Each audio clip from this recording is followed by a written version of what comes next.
Why is Earth perfect for life? I mean, astronomers have spent decades exploring the universe, and so far, Earth is the only place where we have clear evidence that life exists. So, what makes Earth so special? What conditions make a planet suitable for life? Answering that question is actually quite difficult because all the life we currently know about comes just from one planet, Earth. That's why when scientists talk about the conditions needed for life, they are really talking about the conditions needed for life as we know it. I mean, it's totally possible that life somewhere else in the universe might turn out to be very different, and it may require completely different conditions. But, anyways, based on everything we've observed so far, we can still identify some major factors that make Earth suitable for life as we know it. Okay, so what are these factors? Well, there are three major factors. The first one is the abundance of liquid water. The second is that Earth sits at just the right distance from Sun. And third, Earth has an atmosphere with just the right composition to support life. So let's explore each one in detail. Let's start with the first one, water. You probably know every living organism, whether you consider animals or plants or even microorganisms, they all depend on water, right? But why? The answer has to do with chemistry. Life is essentially a huge network of chemical reactions. I mean, even a single cell is like a tiny chemical factory, and there are thousands of reactions constantly happening. But guess what? For these reactions to happen fast enough, most of these chemicals have to be dissolved in a liquid. Otherwise, the reactions would happen far too slowly to support life. And guess what? Water is really good at dissolving many substances, which makes it a powerful solvent. And that's why water works so well for life. And guess what? Earth has plenty of it. About 70% of Earth's surface is covered in water, which is one of the main reasons our planet is so well suited for life. But remember, we're still talking about life as we know it. I mean, on other planets, different liquids could play the same role as water, right? I mean, think about an extremely cold world where methane or ammonia could exist as liquid. At Earth temperatures, these are gases, but on extremely cold worlds, they can exist as liquids. And then it's possible that alien life on such planets might depend on those liquids instead. But still, on Earth, water is the liquid that makes life possible. Speaking about liquid water, did you know that water can only exist as a liquid within a very tiny temperature range between 0 degrees Celsius and 100 degrees Celsius?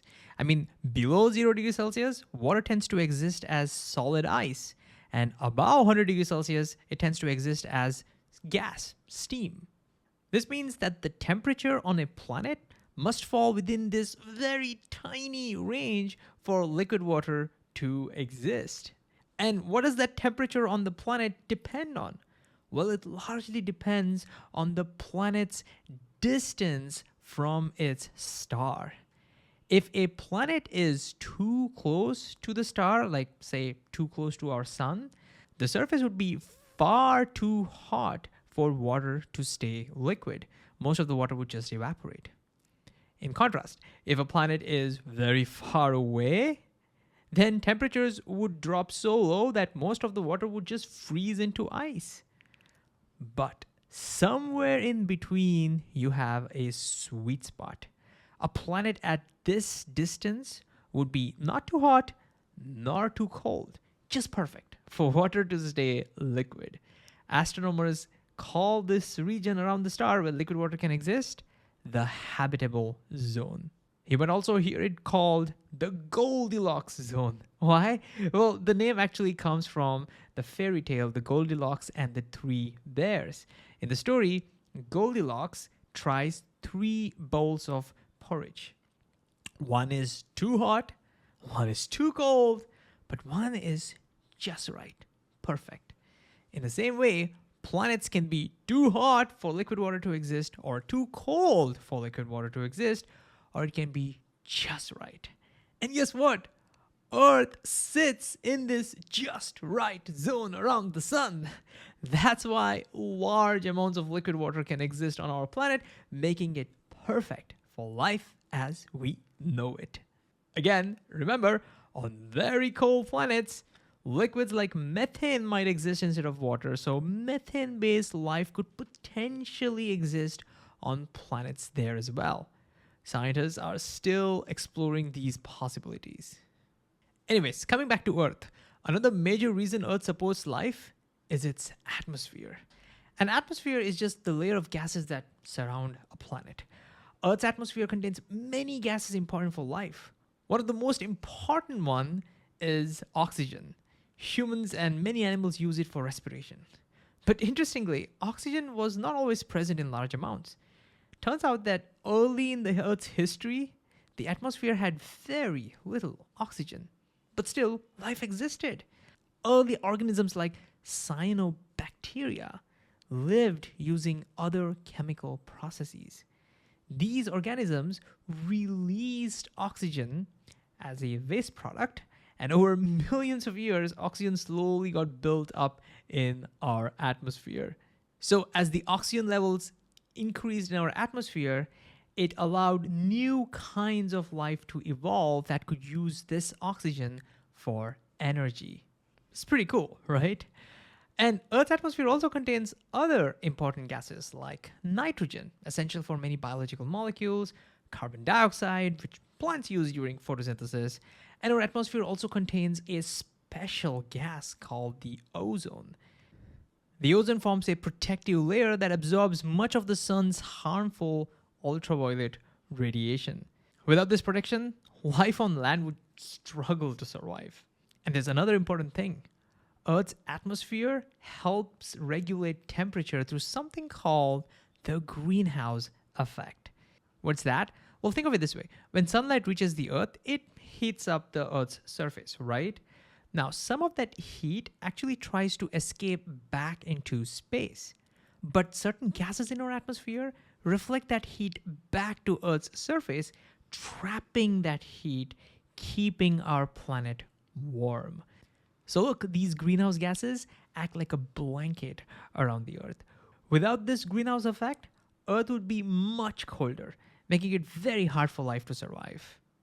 However, if you have too strong of a greenhouse effect, then you can imagine Earth would start getting cooked.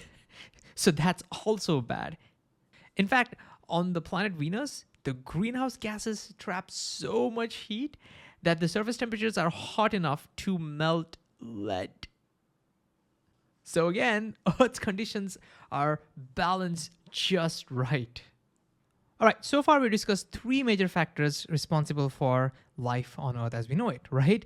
The liquid water, the right distance from the sun, and a protective atmosphere. But there are some other factors as well. For example, the sun is constantly releasing streams of charged particles called the solar wind. And these particles can damage living cells.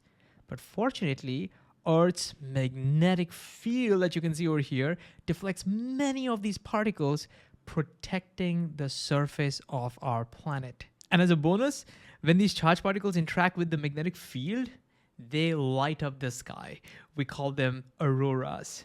You have to be near the poles to see them. But anyways, then there's our moon that helps stabilize Earth's tilt and rotation. Also, Earth's orbit around the sun is nearly circular, which keeps temperatures relatively stable throughout the year. And let's not forget about the abundance of carbon on our planet, which forms the complex molecules used in living organisms. So, when we combine all these factors, Earth is truly an extraordinary place. It has to do with liquid water being at just the right distance from the sun, a protective atmosphere, a magnetic field, a stable orbit, and of course, the right chemical ingredients for life. Together, these features make Earth a planet just perfect for life as we know it.